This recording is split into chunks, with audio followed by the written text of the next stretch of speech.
Rewiring a convection oven to single phase involves several important steps. Firstly, disconnect the power to the oven completely before starting any electrical work. Secondly, identify the phase line. Locate the terminal block inside the oven, where you'll typically find three phase lines labeled LON, L2, and L3. Carefully disconnect the wire connectors from L2 and L3, leaving only LON connected. Connect the wire from LON to the neutral busbar inside the oven, typically labeled N. This connection provides the return path for the current. Ensure proper grounding by connecting a green or bare copper ground wire to the designated grounding terminal. Now let's address the disconnect or cord and plug connection options. Option 1 is to use a disconnect. If the oven is to be hardwired, it must be connected to a disconnect switch with the correct amperage rating. This switch should be installed in an accessible location outside the oven. Option 2 involves a cord and plug connection. If the oven is to be plugged into an outlet, a suitable cord and plug must be used. The plug must be rated for the amperage and voltage of the oven.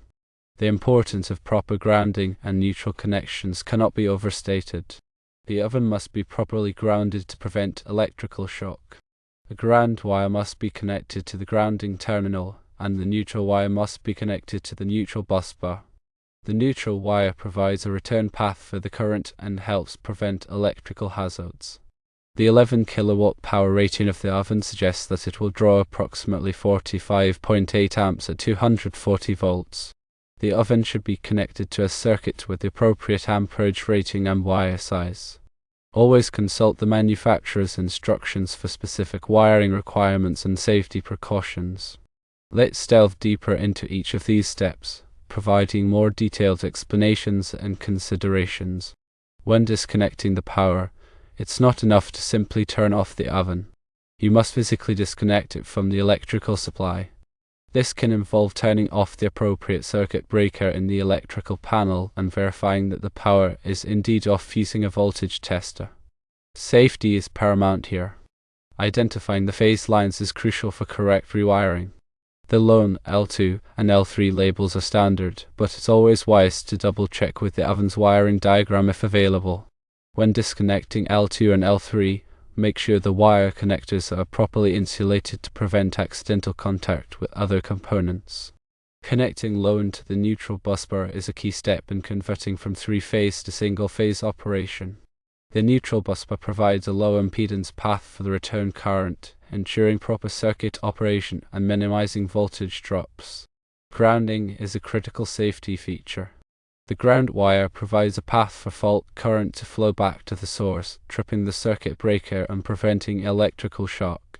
Ensure the ground wire is securely connected to both the oven's grounding terminal and the building's grounding system.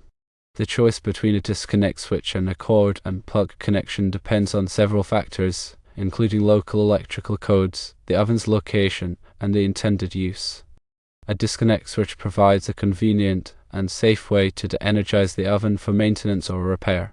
A cord and plug connection offers greater flexibility in terms of oven placement, but it's essential to use a heavy-duty cord and plug rated for the oven's current draw. Selecting the correct amperage rating for the disconnect switch or the cord and plug is essential. The amperage rating should be at least 125% of the oven's full load current. In this case, with an 11 kilowatt oven operating at 240 volts, the full load current is approximately 45.8 amps, so the disconnect switch or cord and plug should be rated for at least 57.25 amps. A 60 amp device would be suitable. The wire size used to connect the oven must also be appropriate for the amperage. Consult the National Electrical Code, NEC Table 310.15b16, for guidance on selecting the correct wire size based on the amperage and the wire's insulation type. For example, if using type THHN copper wire, a 6 American wire gauge wire would be suitable for 60 amp circuit. It's also important to consider the overcurrent protection for the circuit. The circuit breaker or fuses protecting the circuit should be sized to protect the wiring and the oven from overloads and short circuits. Again, the NEC provides guidance on selecting the appropriate overcurrent protection. When connecting the neutral wire, ensure it is properly sized and insulated. The neutral wire should be the same size as the phase conductors. A white or grey wire is always used for the neutral conductor. Always refer to the manufacturer's instructions for specific wiring requirements and safety precautions. The manufacturer's instructions may provide additional details on the wiring connections, grounding requirements, and overcurrent protection.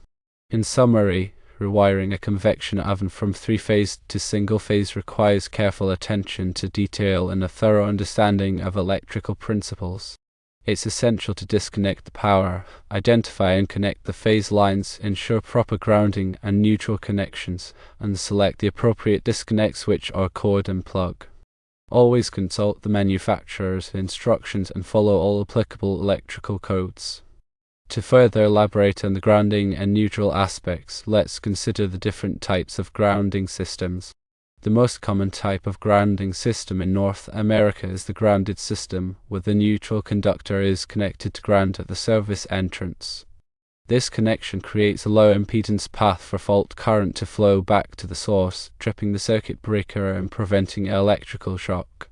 There are also ungrounded systems, where the neutral conductor is not connected to ground. These systems are less common and require special protection devices to detect and clear ground faults. Regardless of the type of grounding system, it's essential to ensure that the oven is properly grounded. The grounding conductor should be connected to the oven's grounding terminal and to the building's grounding system. The grounding conductor should be sized according to the NEC. The neutral conductor provides a return path for the current. In a single-phase circuit, the neutral conductor carries the same amount of current as the phase conductor. The neutral conductor should be sized according to the NEC. It's also important to consider the voltage drop in the circuit. Voltage drop occurs when the voltage at the load is less than the voltage at the source. Excessive voltage drop can cause the oven to operate inefficiently and can damage the equipment. The voltage drop in the circuit can be calculated using Ohm's law. To minimize voltage drop, use larger conductors and keep the circuit length as short as possible. When selecting a cord and plug, it's important to choose a cord that is rated for outdoor use if the oven is located outdoors. Outdoor cords are designed to withstand exposure to sunlight, moisture, and other environmental factors. It's also important to choose a plug that is compatible with the outlet. There are different types of plugs, each with a different configuration of prongs. Make sure the plug matches the outlet configuration. When installing a disconnect switch, it's important to choose a location that is easily accessible. The disconnect switch should be located within sight of the oven and should be readily accessible in case of an emergency. It's also important to follow all applicable electrical codes when installing a disconnect switch. Electrical codes vary from location to location, so it's important to check with the local authorities to determine the specific requirements in the area. Before energizing the oven, double-check all wiring connections to ensure they're tight and secure. Loose connections can cause overheating and can create a fire hazard. Use a multimeter to verify the voltage and current at the oven's terminals. This will ensure that the oven is receiving the correct voltage and current.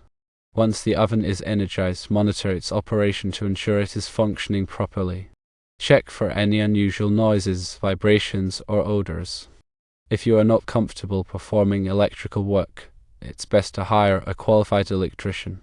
Electrical work can be dangerous, and it's important to take all necessary precautions to prevent electrical shock or fire. In addition to the above, consider the following points when rewiring the convection oven.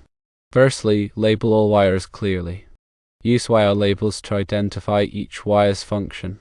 This will make it easier to troubleshoot any problems in the future. Secondly, use proper wire connectors. Use wire connectors that are rated for the voltage and amperage of the circuit. Make sure the wire connectors are properly installed and tightened. Thirdly, protect the wires from damage. Run the wires through conduit or other protective materials to protect them from damage. Fourthly, inspect the wiring regularly. Inspect the wiring regularly for any signs of damage or wear.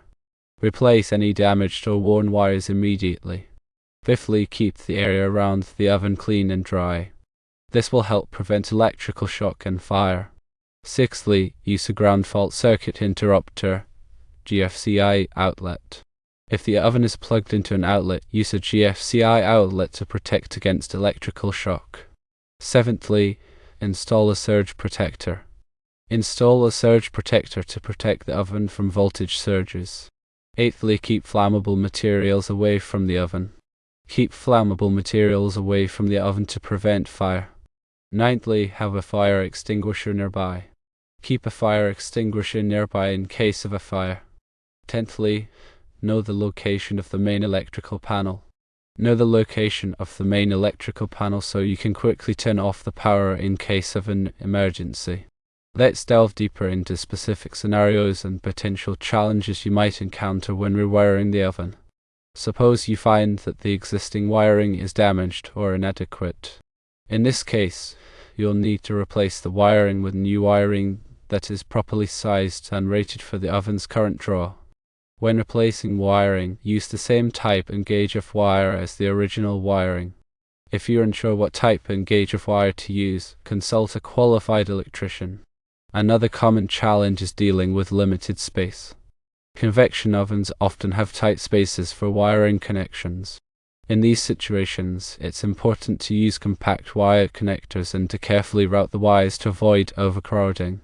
Sometimes the oven's wiring diagram may be missing or illegible. In this case, you'll need to trace the wiring to identify the function of each wire. This can be a time-consuming process, but it's essential to ensure that the wiring is properly connected. If you're rewiring an older oven, you may encounter outdated wiring methods or materials. In these situations, it's important to upgrade the wiring to meet current electrical codes.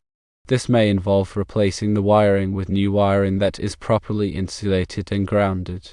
Always remember to test the oven after rewiring it. Use a multimeter to verify the voltage and current at the oven's terminals. Check for any unusual noises, vibrations, or odors. If you notice anything unusual, turn off the power to the oven and investigate the problem. Rewiring a convection oven can be a complex and potentially dangerous task. If you're not comfortable performing electrical work, it's best to hire a qualified electrician. A qualified electrician has the knowledge, skills, and experience to safely and properly rewire the oven. Finally, document all the changes that you make to the oven's wiring. Keep a record of the wiring connections, the wire sizes, and the overcurrent protection devices. This documentation will be helpful for future troubleshooting and maintenance.